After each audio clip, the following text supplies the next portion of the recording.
السلام علیکم ورحمۃ اللہ وبرکاتہ، نحمده ونصلی علی رسولہ الکریم، اما بعد فاعوذ باللہ من الشیطان الرجیم، بسم اللہ الرحمن الرحیم، رب اشرح لی صدری ویسر لی امری واحلل عقدۃ من لسانی یفقہوا قولی۔ ہم جنت اور جہنم کے حالات کے بارے میں پڑھ رہے تھے۔ اللہ سبحانہ وتعالیٰ فرماتے ہیں،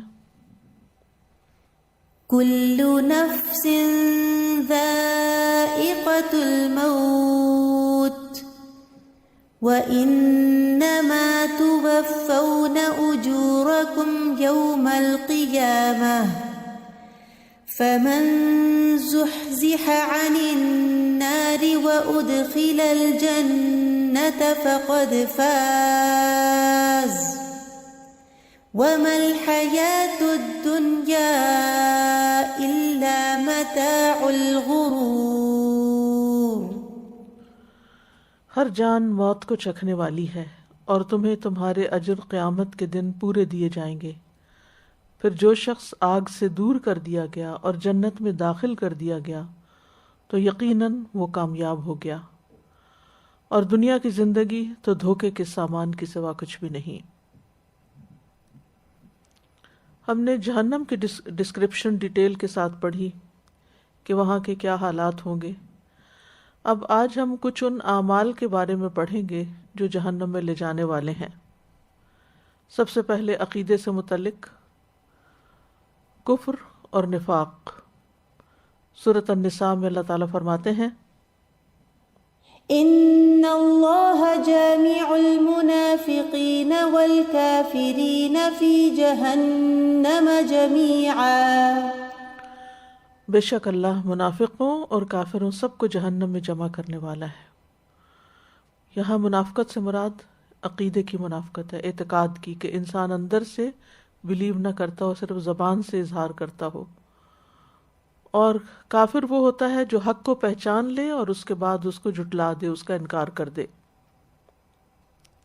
اسی طرح سورۃ النساء کی آیت نمبر 168 میں اللہ تعالیٰ فرماتے ہیں، ان الذين كفروا وظلموا لم يكن الله ليغفر لهم ولا ليهديهم طريقا إلا طريق جهنم خالدين فيها أبدا وكان ذلك على الله يسيرا۔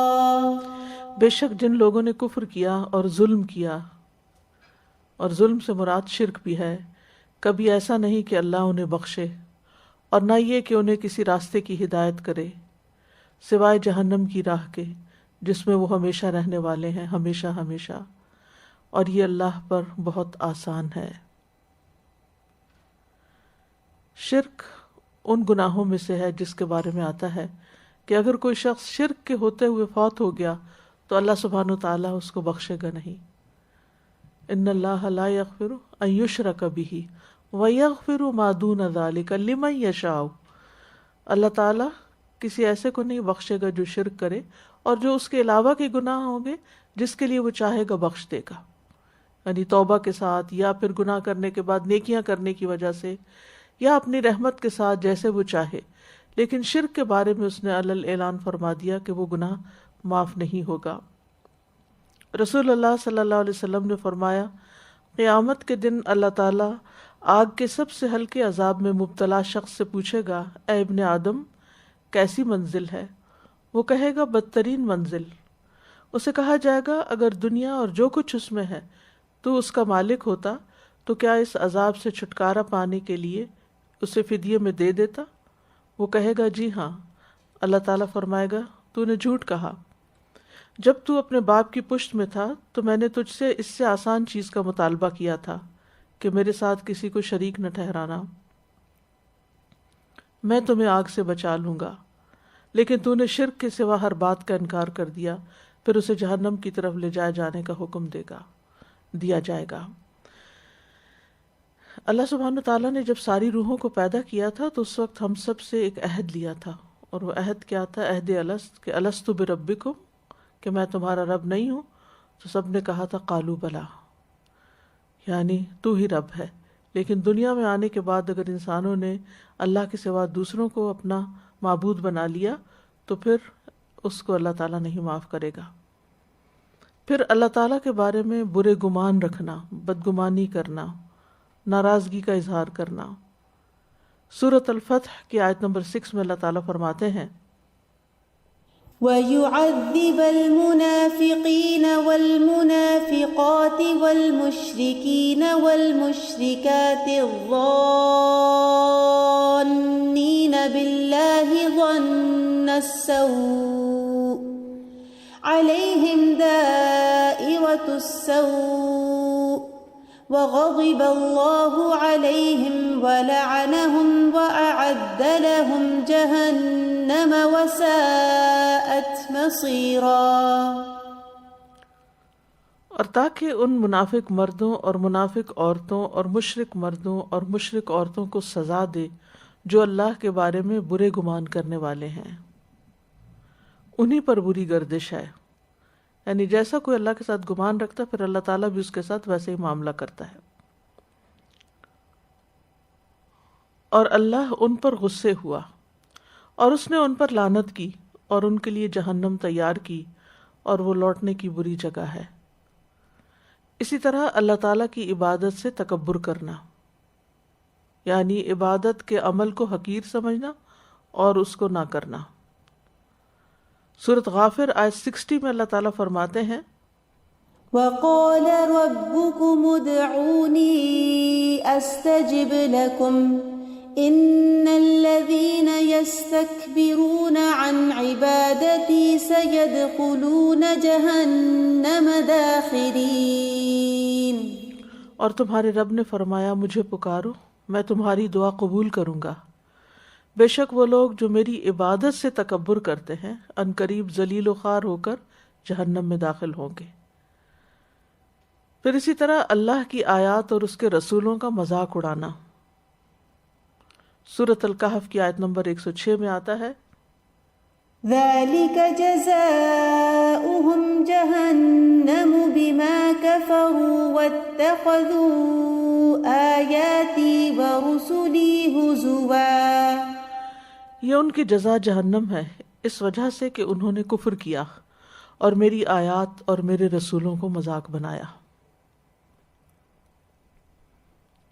مذاق انسان اسی کا بناتا ہے جس کو وہ حقیر سمجھتا ہے، تو یہ بھی ایک تکبر کی علامت ہوتی ہے.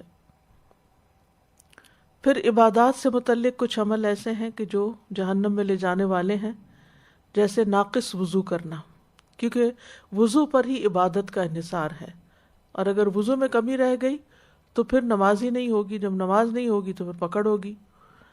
نبی صلی اللہ علیہ وسلم نے فرمایا خشک ایڑیوں کے لیے آگ کا عذاب ہے، یعنی انسان صرف آگے آگے سے ایسے پانی کے آگے رکھ کے دھو لے اور پیچھے سے اس کی ایڑیاں خشک رہیں. پھر اسی طرح نماز چھوڑ دینا. سورۃ المدثر میں آتا ہے ما سلككم في سقر قالوا لم نك من المصلين. جنت والے جہنم والوں سے پوچھیں گے تمہیں کیا چیز دوزخ میں لے گئی؟ وہ کہیں گے ہم نماز ادا نہیں کیا کرتے تھے. نماز نہ پڑھنا بہت بڑا جرم ہے، اور وہ واضح طور پر اپنے قصور کا اعتراف کریں گے کہ اس وجہ سے ہمیں جہنم میں جانا پڑا. پھر زکوٰۃ نہ دینا، کیونکہ یہ اسلام کی بنیادی پلرز ہیں، فرائض ہیں، تو فرائض کو ادا نہ کرنے والا پکڑا جاتا ہے. نبی صلی اللہ علیہ وسلم کی بیوی حضرت عائشہ سے مروی ہے، وہ کہتی ہیں ایک دن رسول اللہ صلی اللہ علیہ وسلم میرے پاس تشریف لائے. آپ نے میرے ہاتھوں میں چاندی کی موٹی موٹی انگوٹھیاں دیکھیں. آپ نے دریافت کیا اے عائشہ یہ کیا ہے؟ میں نے عرض کیا اللہ کے رسول میں نے اس لیے بنوائی ہیں تاکہ آپ کی خاطر زیب و زینت اختیار کروں. آپ نے پوچھا کیا تم اس کی زکوٰۃ ادا کرتی ہو؟ میں نے کہا نہیں، یا اسی طرح کی کوئی بات کہی. آپ نے فرمایا تمہیں جہنم میں لے جانے کے لیے یہی کافی ہیں. تو اس سے یہ پتہ چلتا ہے کہ جو پہننے والا زیور ہوتا ہے اس پر بھی زکوٰۃ ہوتی ہے. پھر اسی طرح دیگر نافرمانیاں جیسے فسق، یعنی اللہ کی حدود کو پار کر دینا، اللہ کی حدیں توڑنا، جن چیزوں سے اللہ تعالیٰ نے منع کیا ہے ان سے منع نہ ہونا. سورۃ السجدہ میں آتا ہے وَأَمَّا الَّذِينَ فَسَقُوا فَمَأْوَاهُمُ النَّارُ كُلَّمَا أَرَادُوا أَن يَخْرُجُوا مِنْهَا أُعِيدُوا فِيهَا وَقِيلَ لَهُمْ ذُوقُوا عَذَابَ النَّارِ الَّذِي كُنْتُمْ بِهِ تُكَذِّبُونَ۔ اور رہے وہ لوگ جنہوں نے نافرمانی کی تو ان کا ٹھکانہ آگ ہے، جب کبھی وہ اس سے نکلنے کی کوشش کریں گے تو انہیں اس میں لوٹا دیا جائے گا، ان سے کہا جائے گا کہ یہ وہی ہے جس کو تم جھٹلایا کرتے تھے۔ پھر سرکشی کرنا،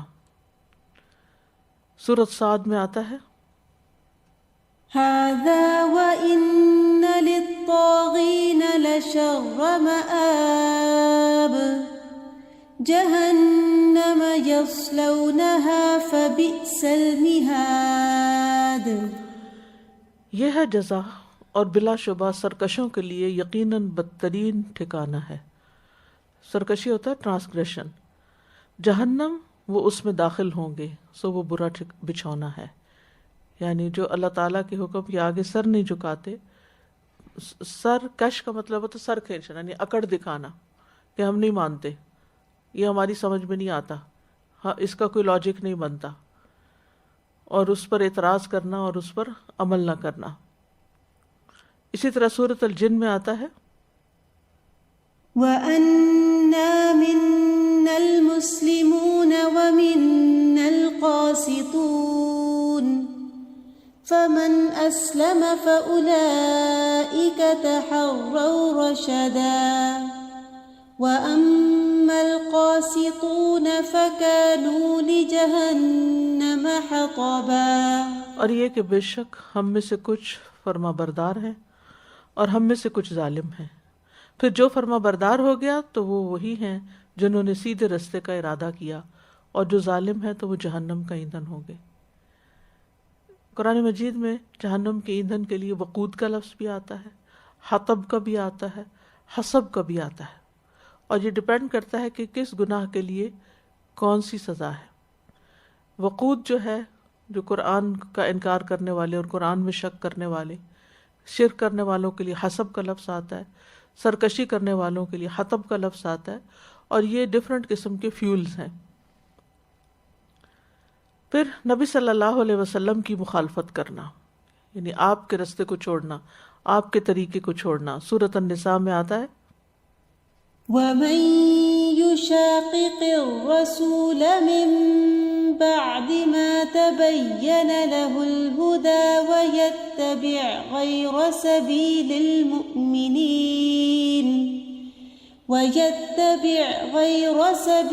الْمُؤْمِنِينَ نُوَلِّهِ مَا تَوَلَّى وَنُصْلِهِ جَهَنَّمَ وَسَاءَتْ مَصِيرًا۔ اور جو کوئی رسول کی مخالفت کرے اس کے بعد کہ اس کے لیے ہدایت خوب واضح ہو چکی ہے، یعنی ہر چیز اس نے پڑھ لی، سمجھ لی، جان لی، اور اس کے بعد مخالفت شروع کر دی، اور مومنوں کے راستے کے سوا کسی اور کی پیروی کرے، ہم اسے اسی طرف پھیر دیں گے جس طرف وہ پھرے گا، اور ہم اسے جہنم میں جھونکیں گے، اور وہ بری لوٹنے کی جگہ ہے۔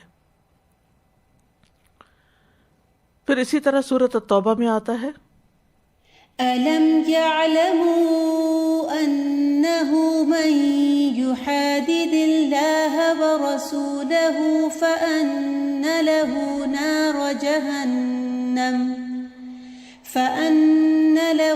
نَارَ جَهَنَّمَ خَالِدًا فِيهَا ذَلِكَ الْخِزْيُ الْعَظِيمُ۔ کیا انہوں نے نہیں جانا کہ بے شک حقیقت یہ ہے کہ جو کوئی اللہ اور اس کے رسول کا مقابلہ کرے، یعنی ان کی مخالفت کرے، وہ کسی کام کے لیے بلائے اور یہ کوئی اور سوچے، تو بے شک اس کے لیے جہنم کی آگ ہے، اس میں ہمیشہ رہنے والا ہے، یہی بہت بڑی رسوائی ہے، یعنی بے عزتی کی بات بھی ہے۔ پھر اسی طرح نبی صلی اللہ علیہ وسلم پر جھوٹ باندھنا، یعنی جھوٹی حدیثیں گھڑنا، فرمایا من کذب علی متعمدا فلیتبوأ مقعدہ من النار، جس نے جان بوجھ کر میری طرف کوئی جھوٹی بات منسوب کی اس نے اپنا ٹھکانہ جہنم میں بنا لیا۔ پھر اسی طرح سنت کو چھوڑ کر بدعات کو اختیار کرنا۔ سنن نسائی میں آتا ہے کل بدعت ضلالہ و کل ضلالۃ فی النار۔ رسول اللہ صلی اللہ علیہ وسلم نے فرمایا ہر بدعت گمراہی ہے اور ہر گمراہی کا ٹھکانہ آگ ہے۔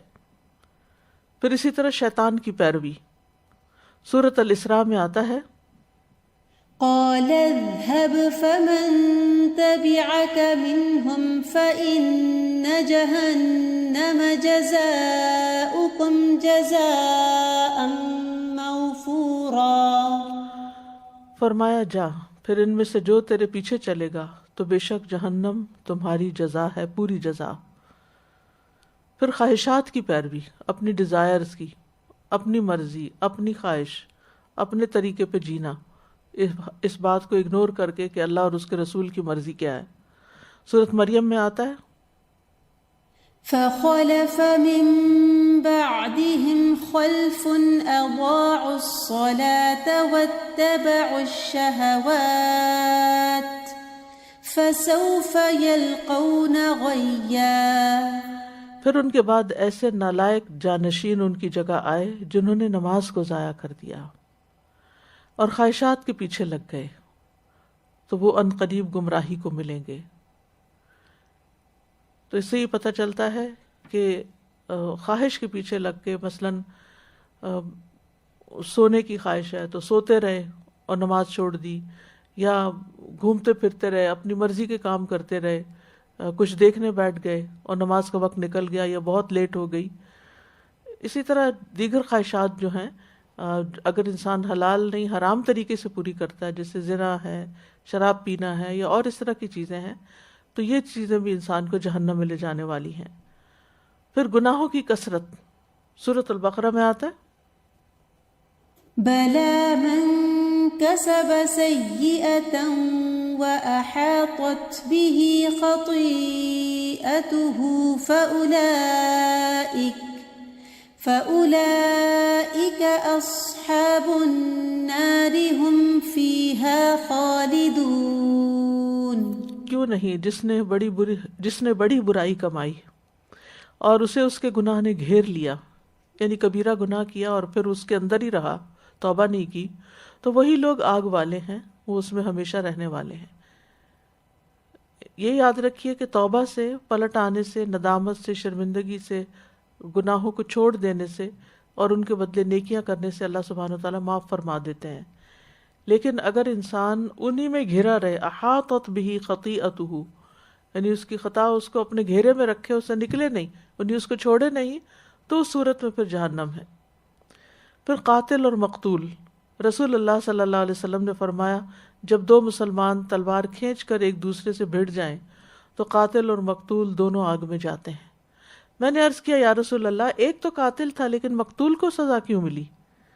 آپ نے فرمایا وہ بھی اپنے قاتل کے قتل پر آمادہ تھا، یعنی ایک کا وار چل گیا اور دوسرے کا نہیں چلا، لیکن نیت کی وجہ سے، قتل کی نیت کی وجہ سے وہ بھی اس میں چلا جائے گا۔ پھر خودکشی، صحیح بخاری کی روایت ہے، ابو ہریرہ کہتے ہیں کہ ہم ایک جنگ میں رسول اللہ صلی اللہ علیہ وسلم کے ہمراہ شریک تھے۔ آپ نے ایک شخص کے بارے میں جو اسلام کا دعوے دار تھا فرمایا یہ جہنمی ہے، یعنی اپنے صحابہ کو پہلے سے انفارم کر دیا کہ ہمارے ساتھ تو جا رہا ہے لیکن یہ جہنمی ہے۔ جب لڑائی شروع ہوئی تو اس نے بہت بے جگری سے جنگ کی، اس دوران وہ زخمی ہو گیا۔ عرض کیا گیا اللہ کے رسول جس کے متعلق آپ نے جہنمی ہونے کا فرمایا تھا اس نے تو بہت سخت جنگ لڑی ہے اور مر بھی چکا ہے۔ آپ نے فرمایا وہ دوزخ میں گیا ہے۔ قریب تھا کہ کچھ لوگ شک و شبہات میں مبتلا ہو جاتے۔ لوگ اسی حالت میں تھے کہ اچانک آواز آئی، وہ مرا نہیں تھا بلکہ سخت زخمی ہو گیا۔ جب رات ہوئی تو زخموں کی تاب نہ لا کر خود کو ہلاک کر دیا، یعنی زخموں کی تکلیف ہو رہی تھی۔ جب نبی صلی اللہ علیہ وسلم کو اس صورتحال سے آگاہی ہوئی تو آپ نے فرمایا اللہ اکبر، میں گواہی دیتا ہوں کہ میں اللہ کا بندہ اور اس کا رسول ہوں۔ پھر آپ نے بلال رضی اللہ عنہ کو لوگوں میں یہ اعلان کرنے کا حکم دیا کہ جنت میں صرف مسلمان ہی جائیں گے، یعنی منافق اور کفر کرنے والے نہیں۔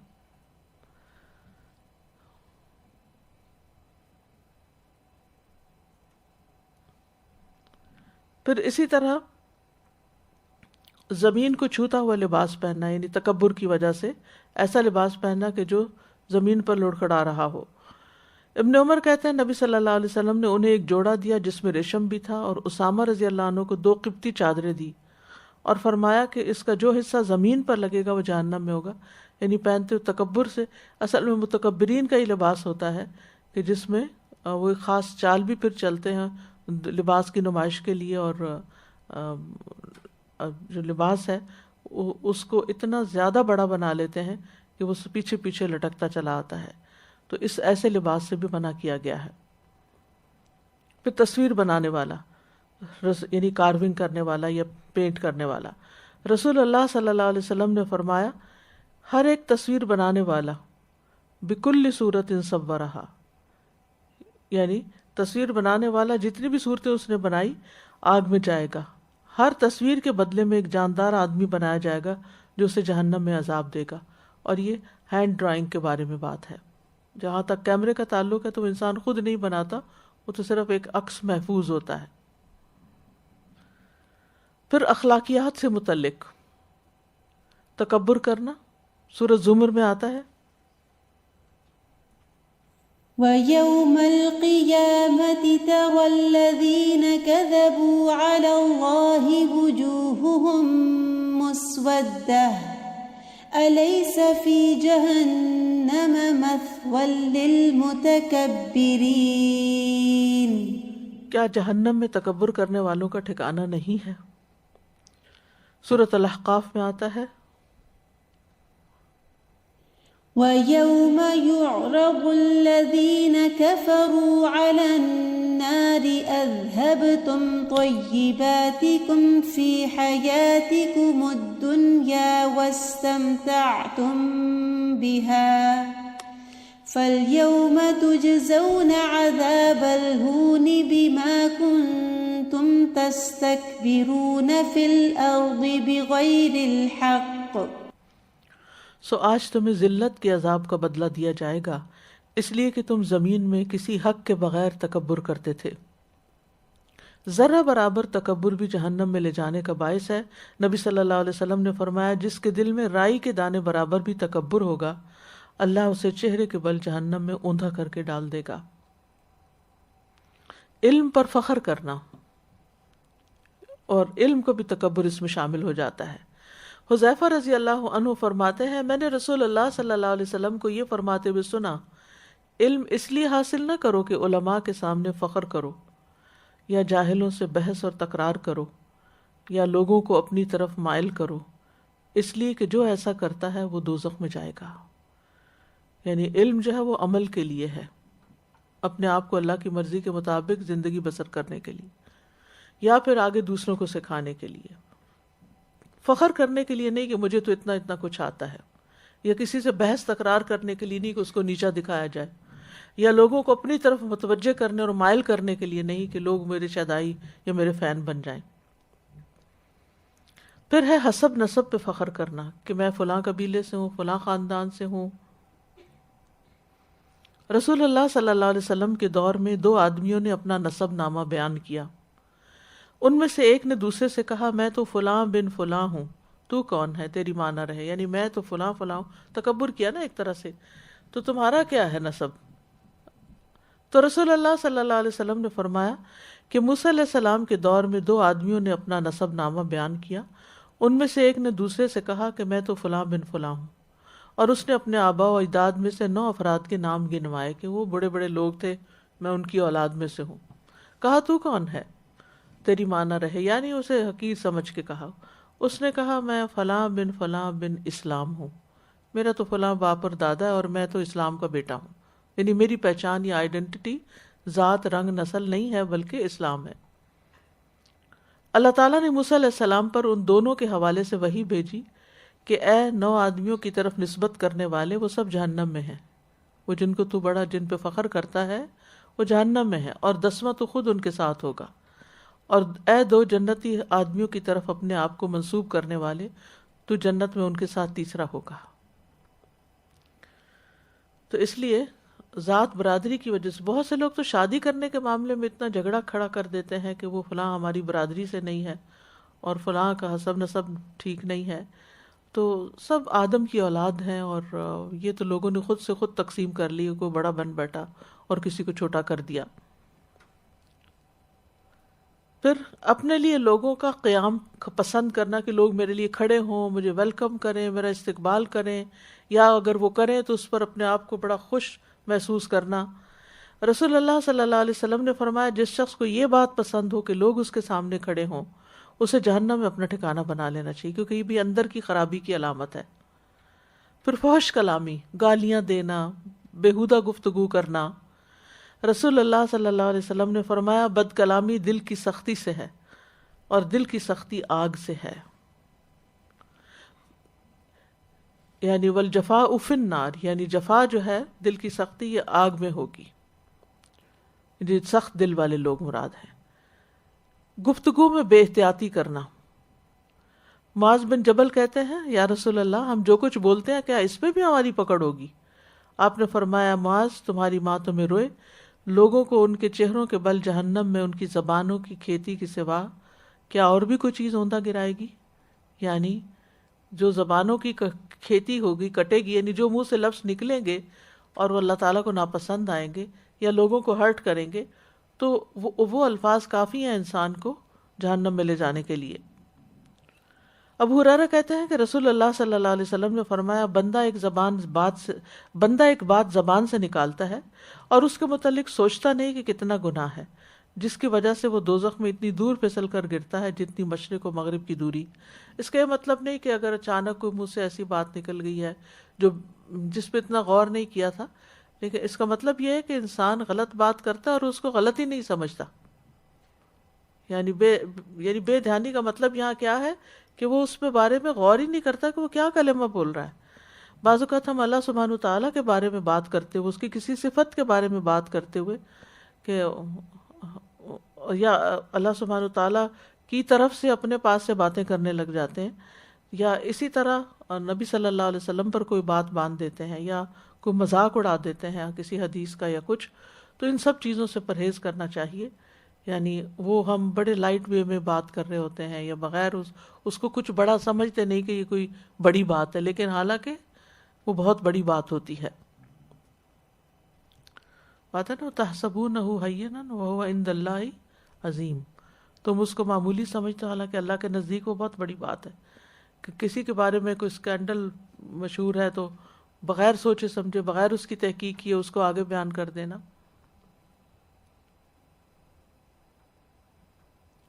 مومن پہ بہتان لگانا, اس کو ایکیوز کرنا. یحییٰ بن راشد کہتے ہیں کہ ہم عبداللہ بن عمر کے انتظار میں بیٹھے تھے حتیٰ کہ وہ تشریف لے آئے اور بیٹھے.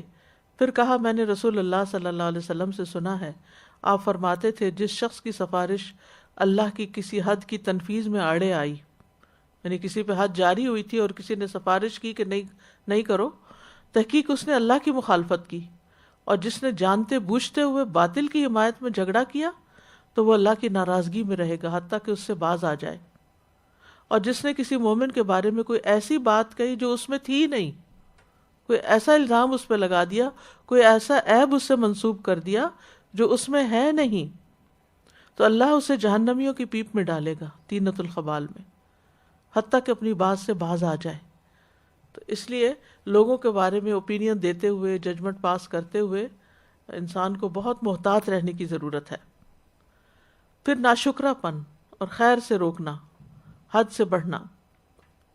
سورۃ قاف میں اللہ تعالیٰ فرماتے ہیں القیا فی جہنم کل کفار عنید مناع للخیر معتد مریب الذی جعل مع اللہ الہا آخر فألقیاہ فی العذاب الشدید.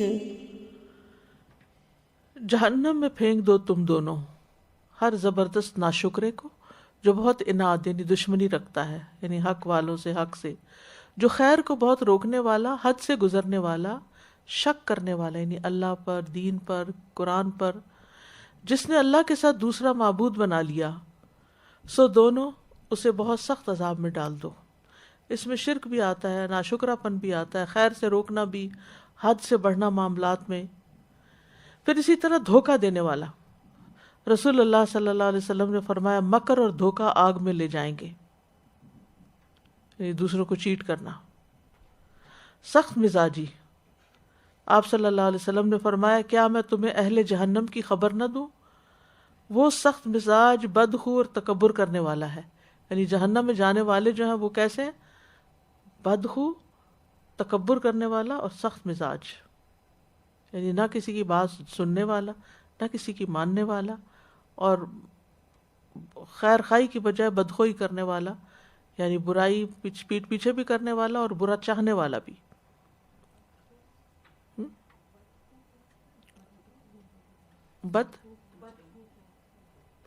ایک ہوتا ہے نا خیر خواہ، اور ایک ہوتا ہے بد خواہ اور بدخو، یعنی جو کسی کا برا چاہے اور اس کے بارے میں بری بری باتیں کرے۔ غیبت کے لیے بھی پنجابی میں بدخوئی کا لفظ آتا ہے۔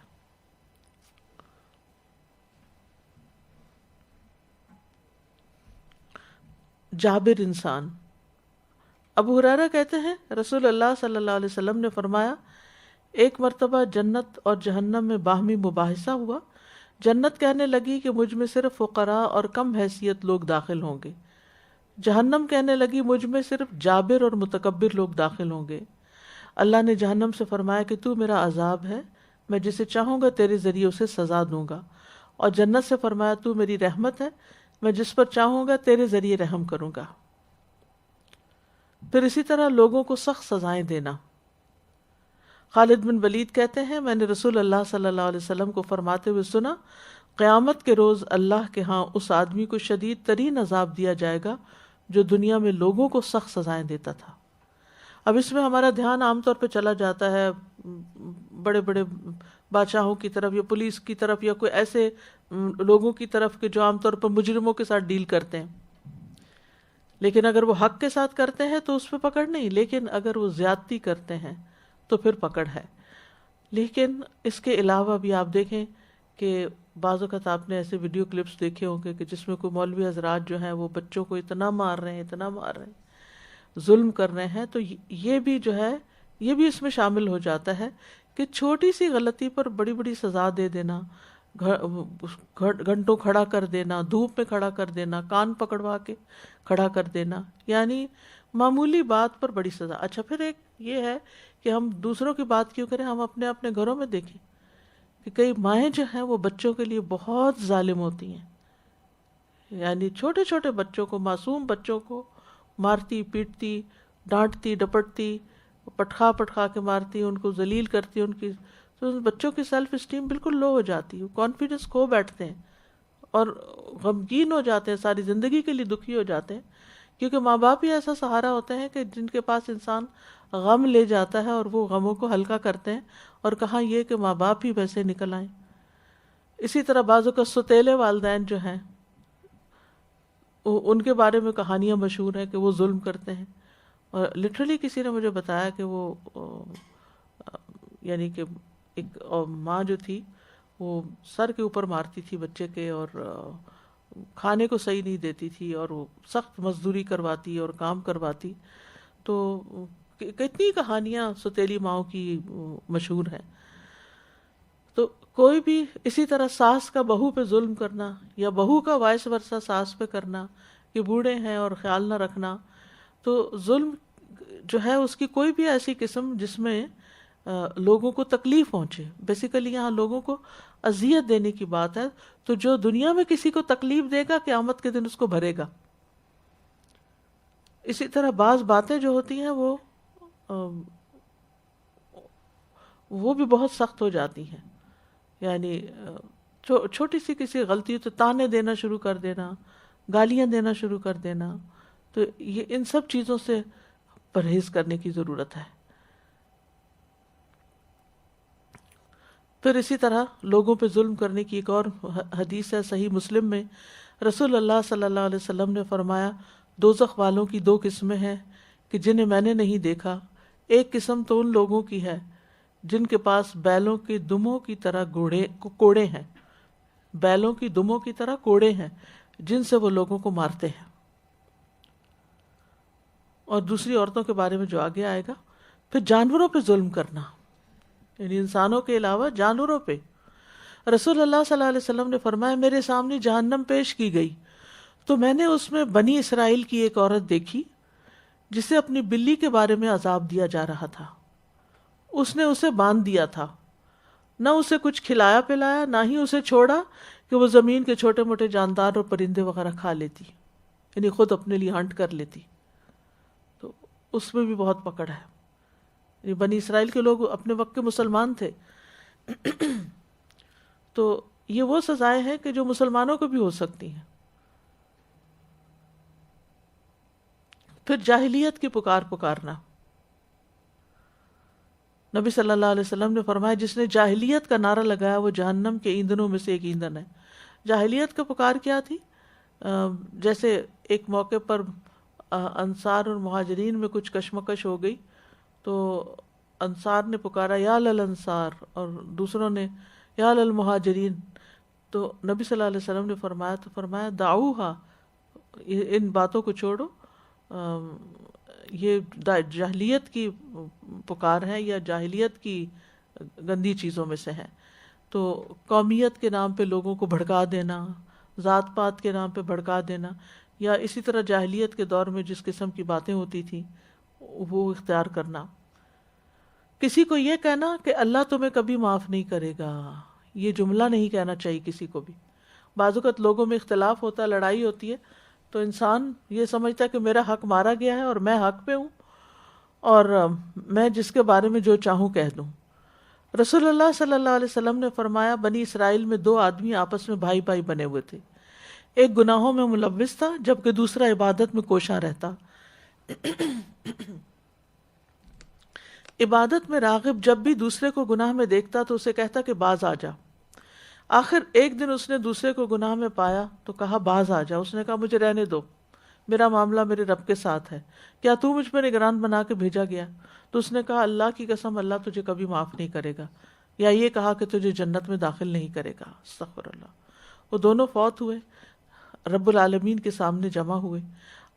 اللہ نے عبادت میں کوشش کرنے والے سے فرمایا کیا تو میرے متعلق جاننے والا تھا، یا جو میرے ہاتھ میں اس پر تجھے قدرت حاصل تھی؟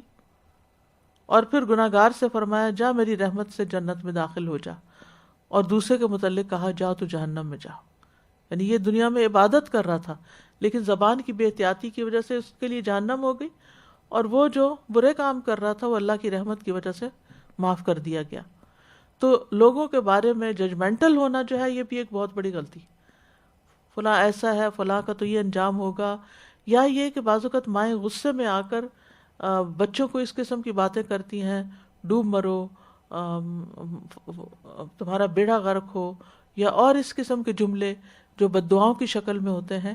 تو ان سے بھی پرہیز کرنا چاہیے، کیونکہ اگر وہ اس کا مستحق نہ ہو تو کیا ہوتا ہے، جو بولنے والا ہے وہ پلٹ کے واپس اس پہ آ جاتی ہے بات. یا یہ کہنا کہ تمہاری زندگی میں تو کبھی کوئی خیر ہو ہی نہیں سکتی، تم کبھی کما نہیں سکو گے، تمہارے اندر تو کوئی برکت نہیں ہوگی، تمہارا یہ نہیں ہونے والا، تمہارا وہ نہیں ہونے والا. ایسی کبھی کوئی بات نہ کرے، اس لیے کہ اللہ کو پتا ہے کہ کس کے ساتھ کیا ہونے والا ہے. یعنی جو چیزیں اللہ تعالیٰ کے اختیار میں ہیں ان کو بندوں کو اپنے اختیار میں نہیں لینا چاہیے، بندوں کو ان کے بارے میں فیصلہ نہیں کرنا چاہیے. پھر مسلمان بھائی سے ناراض رہنا. رسول اللہ صلی اللہ علیہ وسلم نے فرمایا مسلمان کے لیے 3 دن سے زائد اپنے مسلمان بھائی کو چھوڑنا جائز نہیں. جس نے 3 دن سے زائد چھوڑ دیا اور اسی حالت میں مر گیا تو وہ آگ میں داخل ہوگا. پھر اسی طرح والدین کی خدمت نہ کرنا. آپ نے ایک مرتبہ فرمایا کہ ممبر پہ آپ چڑھے اور 3 مرتبہ فرمایا آمین آمین آمین. پھر آپ نے فرمایا میرے پاس جبریل آئے اور فرمایا اے محمد جس نے اپنے والدین میں سے کسی ایک کو پایا پس وہ فوت ہو گیا، یعنی پھر اس کی خدمت نہ کی اور فوت ہو گیا تو اس کے لیے جہنم ہے. اللہ تعالیٰ اس کو اپنی رحمت سے دور کر دے، تو کہیے آمین۔ تو میں نے کہا آمین۔ انہوں نے فرمایا محمد جس نے ماہ رمضان پایا پھر وہ مر گیا اور اس کی بخشش نہ ہوئی تو وہ جہنم میں داخل کر دیا گیا، سو اللہ اسے دور کرے، یعنی اپنی رحمت سے دور کرے۔ آپ کہیے آمین۔ پس میں نے کہا آمین۔ انہوں نے فرمایا جس کے پاس میرا ذکر ہو پھر وہ آپ پر درود نہ پڑھے، پس وہ جہنم میں داخل ہو گیا، سو اللہ اسے دور کرے، یعنی لعنت کرے اس پر۔ آپ کہیے آمین۔ تو میں نے کہا آمین۔ تو اس میں یہ ہے کہ درود شریف پڑھنے کا بھی اہتمام کرنا چاہیے، خاص طور پر جب آپ صلی اللہ علیہ وسلم کا ذکر آئے، اور دوسرے کے والدین اگر بڑھاپے کی حالت میں پاس ہوں تو ان کا خاص خیال رکھنا چاہیے، اور رمضان کے مہینے کو صحیح طور پر گزارنا چاہیے نیکی کے کام کرتے ہوئے۔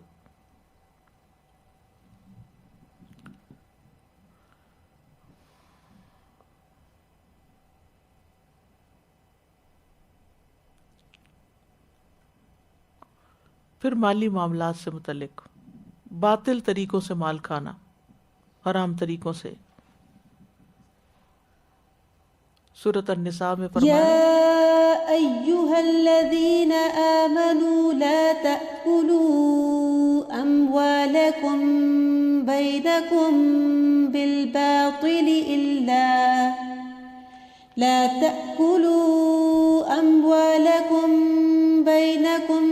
بالباطل إلا أن تكون تجارة عن تراض منكم ولا تقتلوا أنفسكم إن الله كان بكم رحيما ومن يفعل ذلك عدوانا وظلما فسوف نصليه نارا وكان ذلك على الله يسيرا۔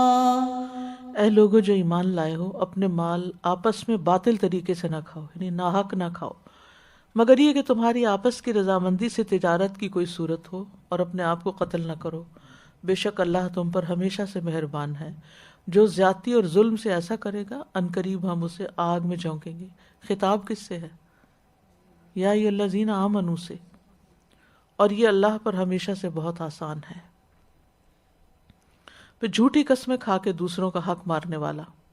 ابو امامہ کہتے ہیں رسول اللہ صلی اللہ علیہ وسلم نے فرمایا جس نے اپنی قسم کے ذریعے سے کسی مسلمان کا حق مارا، اللہ نے اس کے لیے آگ واجب کر دی اور اس پر جنت حرام ٹھہرائی۔ ایک شخص نے آپ سے کہا اگرچہ وہ معمولی سی چیز ہو، اے اللہ کے رسول، آپ نے فرمایا چاہے وہ پیلو کے درخت کی ایک شاخ ہی کیوں نہ ہو۔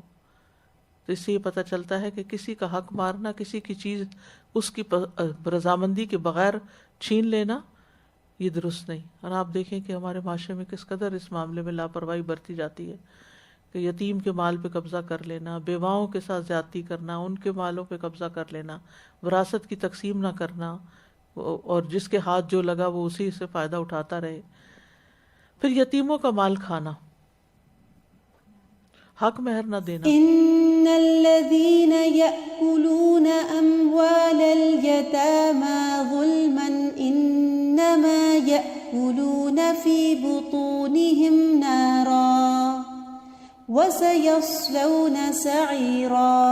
بے شک جو لوگ یتیموں کے اموال ظلم سے کھاتے ہیں وہ اپنے پیٹوں میں آگ کے سوا کچھ نہیں کھاتے، اور وہ عنقریب بھڑکتی آگ میں داخل ہوں گے۔ پھر اسی طرح حرام کمائی کرنا، فرمایا جس نے گناہ اور حرام کا مال کمایا پھر اس سے رشتہ دار کو دیا یا صدقہ کیا یا اسے اللہ کے راستے میں خرچ کیا، یہ سارے نیکی کی جگہ ہیں خرچ کرنے کی، تو اس کے سب مال کو جمع کیا جائے گا، پھر اسے اس کے ساتھ جہنم میں پھینکا جائے گا۔ پھر ہے سود کھانا،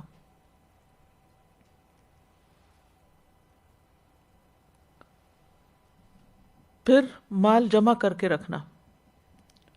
سود کھانے کے بارے میں صحیح بخاری کی وہ روایت ہے جس میں آپ نے 2 لوگوں کو دیکھا جو بیت المقدس میں آپ کو لے گئے، پھر وہاں سے وہ چلے تو خون کی نہر پر آئے، وہاں کنارے پہ ایک شخص کھڑا تھا اور نہر کے بیچ میں، اور پھر جو کنارے کے پر شخص تھا وہ پتھر لے کے اس کو مارتا تھا، اور پھر وہ اس کو پکڑتا تھا، پھر دوبارہ تو جب پوچھا کہ یہ کون ہے تو کہا گیا کہ یہ سود کھانے والا ہے.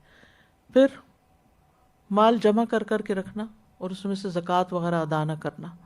ویل لکل ہمزۃ لمزہ الذی جمع مالا وعددہ یحسب ان مالہ اخلدہ کلا لینبذن فی الحطمہ. بڑی ہلاکت ہے ہر بہت تانا دینے والے، بہت عیب لگانے والے کے لیے، وہ جس نے مال جمع کیا اور اسے گن گن کر رکھا، یعنی کسی حقدار کو اس کا حق نہیں دیا. وہ گمان کرتا ہے کہ بے شک اس کا مال ہمیشہ اسے زندہ رکھے گا، ہرگز نہیں، یقیناً وہ ضرور حطمہ میں پھینکا جائے گا.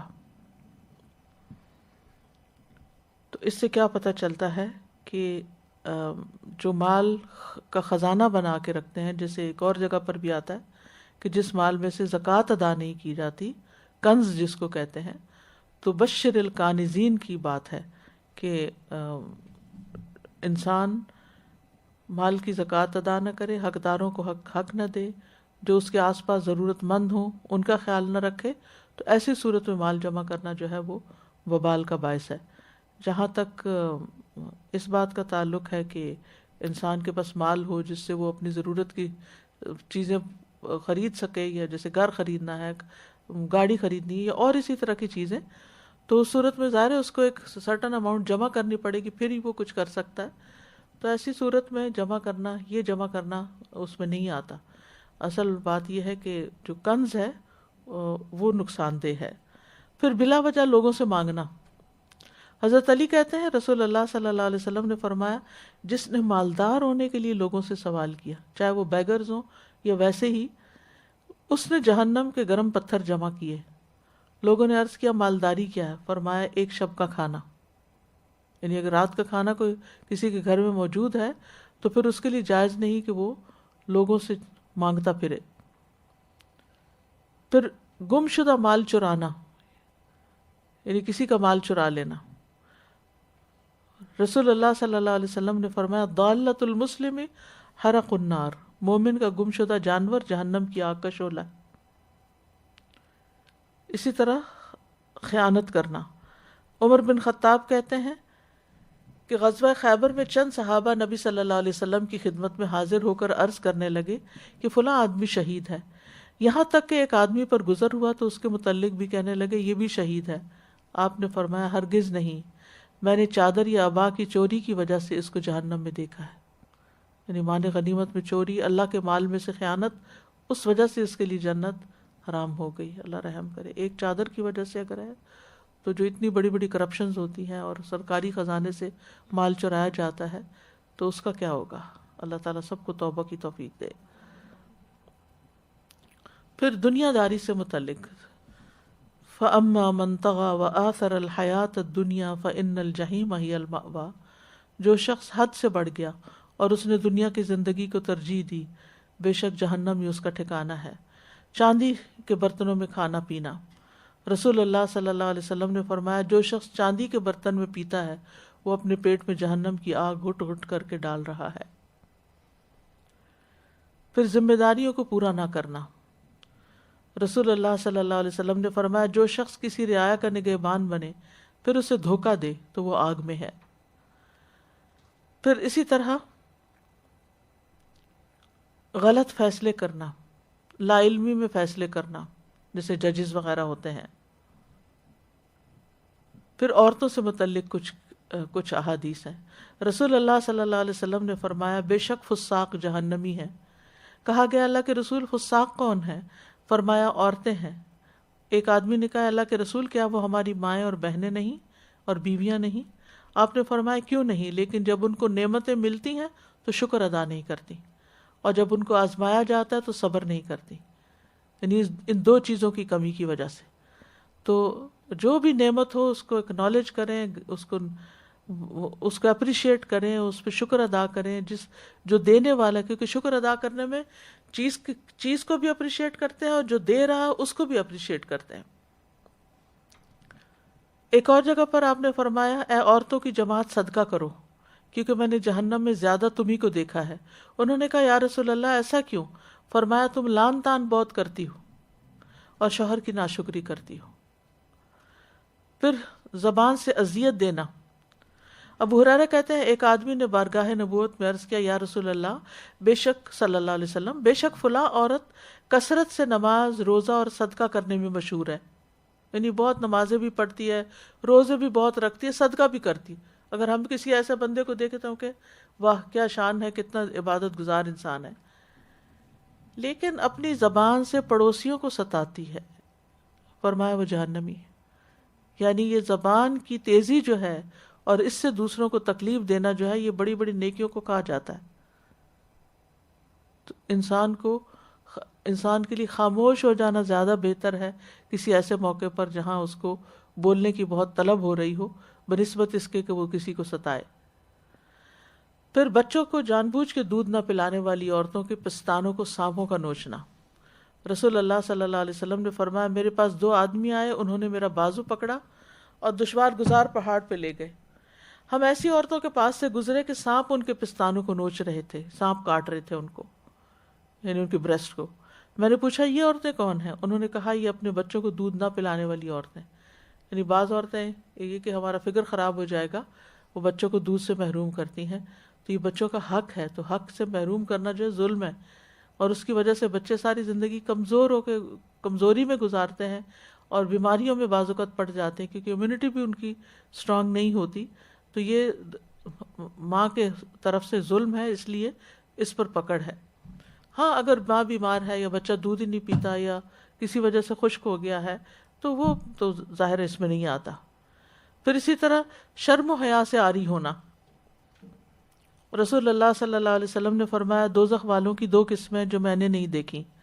ایک تو جن کے پاس بیلوں کی دموں کی طرح کوڑے ہیں جس سے وہ لوگوں کو مارتے ہیں.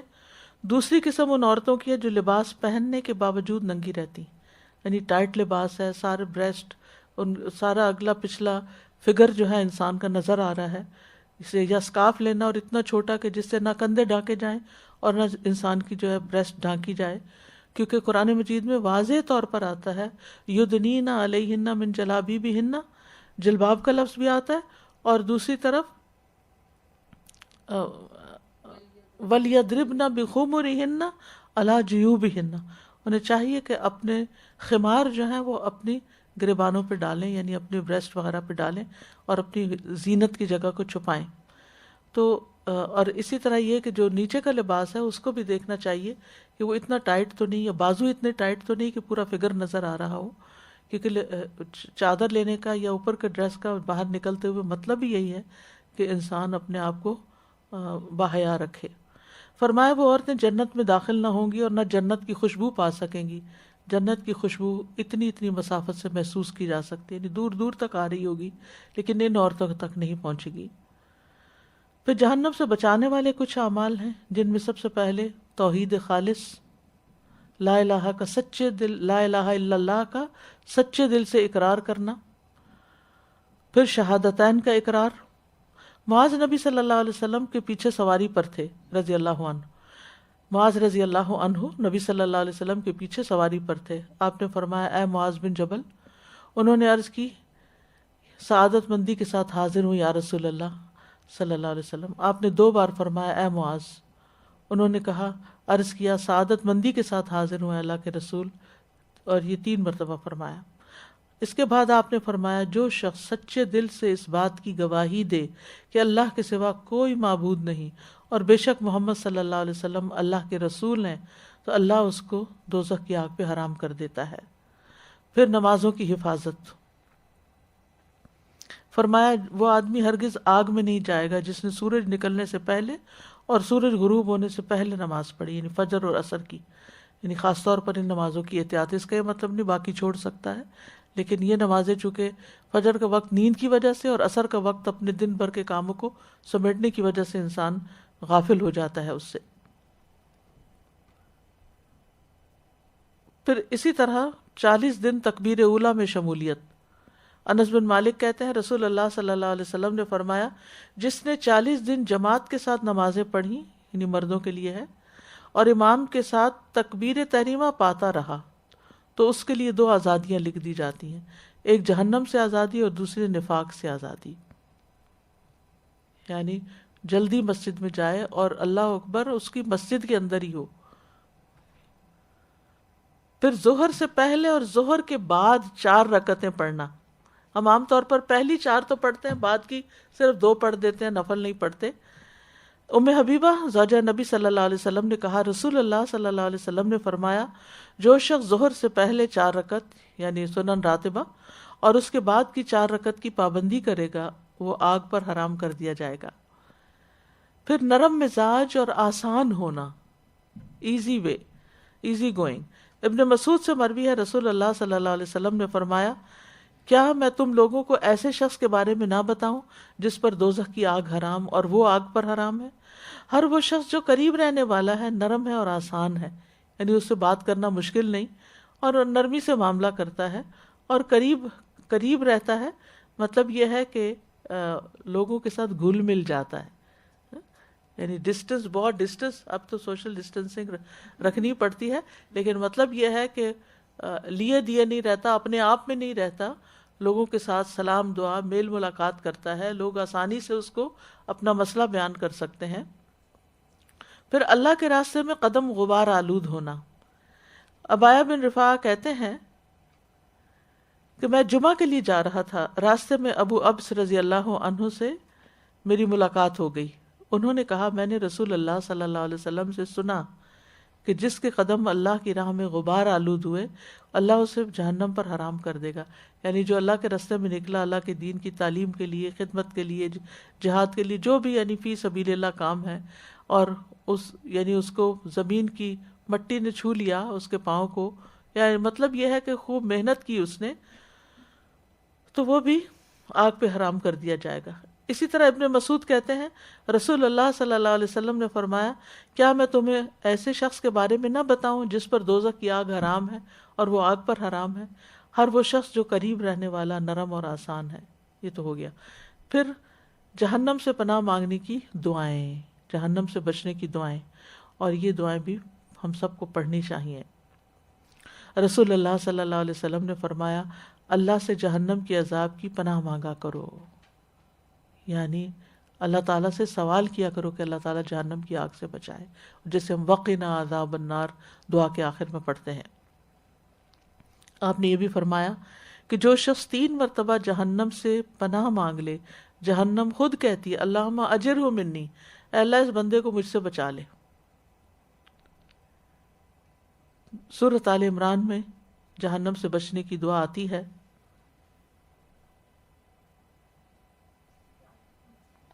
آیت نمبر 16، الذين يقولون ربنا إننا آمنا فاغفر لنا ذنوبنا وقنا عذاب النار. اے ہمارے رب، بے شک ہم ایمان لے آئے ہیں، لہٰذا ہمارے گناہ بخش دے اور ہمیں آگ کے عذاب سے بچا لے. سورۃ الفرقان میں آتا ہے،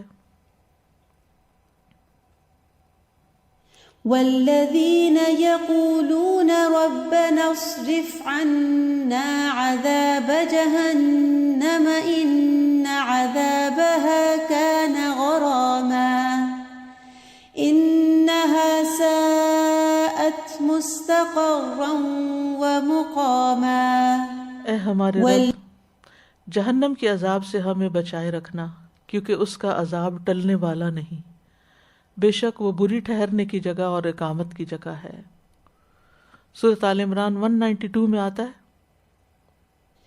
ربنا انك من تدخل النار فقد اخزيته وما للظالمین من انصار. اے ہمارے رب، بے شک تو جسے آگ میں ڈالے سو یقیناً تو نے اسے رسوا کر دیا اور ظالموں کے لیے کوئی مددگار نہیں. آل عمران 191 میں آتا ہے، الذين يذكرون الله قياما وقعودا وعلى جنوبهم ويتفكرون في خلق السماوات والأرض ربنا ما خلقت هذا باطلا سبحانك فقنا عذاب النار۔ اے ہمارے رب، تو نے یہ بے مقصد پیدا نہیں کیا، تو پاک ہے، سو ہمیں آگ کے عذاب سے بچا لے، آمین۔ اسی طرح حدیث میں بھی دعا آتی ہے، اللہم انی اعوذ بک من الکسل والحرم والمأثم والمغرم ومن فتنة القبر وعذاب القبر ومن فتنة النار وعذاب النار۔ اے اللہ، بے شک میں تیری پناہ مانگتا ہوں سستی سے، بہت زیادہ بڑھاپے سے، گناہ سے، قرض سے، اور قبر کی آزمائش سے، اور قبر کے عذاب سے، اور آگ کی آزمائش سے، اور آگ کے عذاب سے۔ کتنی زبردست دعا ہے یہ، صحیح بخاری کی ہے۔ اللہ ہم سب کو ان چیزوں سے محفوظ رکھے۔ پھر تشہد میں جہنم سے پناہ مانگنے کا حکم ہے۔ ابو ہریرہ رضی اللہ عنہ سے روایت ہے کہ رسول اللہ صلی اللہ علیہ وسلم نے فرمایا، جب تم میں سے کوئی تشہد پڑھے تو وہ اللہ سے 4 چیزوں کی پناہ مانگے۔ جہاں ہم رب جلنی والی دعا پڑھتے ہیں نا، اس جگہ اللہم انی اعوذ بک من عذاب جہنم ومن عذاب القبر ومن فتنة المحیا والممات ومن شر فتنة المسیح الدجال۔ اے اللہ، میں تجھ سے جہنم کے عذاب اور قبر کے عذاب اور زندگی اور موت کے فتنے اور مسیح دجال کے فتنے کے شر سے پناہ مانگتا ہوں۔ یہ صحیح مسلم کی روایت ہے۔ رات کو سوتے وقت کی جو دعا ہے اس میں بھی جہنم سے پناہ مانگی گئی ہے۔ الحمدللہ الذی کفانی و آوانی و اطعمنی و سقانی والذی من علی فافضل والذی آتانی فاجزل الحمدللہ علی کل حال اللہم رب کل شیء وملیک کل شیء وإلہ کل شیء ولک کل شیء اعوذ بک من النار۔ اس اللہ کا شکر جس نے میری کفایت کی، مجھے ٹھکانہ دیا، مجھے کھلایا پلایا۔ وہ ذات جس نے مجھ پر مہربانی کی اور احسان فرمایا، اور وہ ذات جس نے مجھے دیا اور خوب دیا۔ ہر حال ہی میں اللہ کا شکر۔ اے اللہ، ہر چیز کے رب اور ہر چیز کے مالک اور ہر چیز کے معبود، ہر چیز تیری ہی ملکیت میں ہے، میں آگ سے تیری پناہ مانگتا ہوں۔ رسول اللہ صلی اللہ علیہ وسلم نے فرمایا، جس آدمی نے بستر پر لیٹ کر یہ دعا پڑھی، یہ سونے کی دعاؤں میں سے ہے، ایپ بھی ہے سونے جاگنے کے اذکار، اس میں آپ دیکھ سکتے ہیں۔ الحمدللہ الذی کفانی و آوانی، الحمدللہ الذی اطعمنی و سقانی، الحمدللہ الذی من علی فافضل، اللہم انی اسألک بعزتک ان تنجینی من النار۔ ساری تعریف اس اللہ کے لیے ہے جس نے میری کفایت کی اور مجھے ٹھکانہ دیا۔ ساری تعریف اس اللہ کے لیے جس نے مجھے کھلایا اور پلایا۔ ساری تعریف اس اللہ کے لیے جس نے مجھ پر مہربانی کی اور احسان کیا۔ اے اللہ، میں تجھ سے تیری عزت کے واسطے سے سوال کرتا ہوں کہ تو مجھے آگ سے نجات دے۔ تو اس نے تمام مخلوقات کی بیان کردہ اللہ کی تعریفات کہہ ڈالیں، یعنی ایسا ہی ہے جیسے ساری مخلوق اللہ کی تعریف کر رہی ہے، اس کے برابر اس نے اللہ کی تعریف کر دی۔ سبحانک اللہم و بحمدک، اشہد ان لا الہ الا انت، استغفرک و اتوب الیک۔ السلام علیکم و رحمۃ اللہ وبرکاتہ۔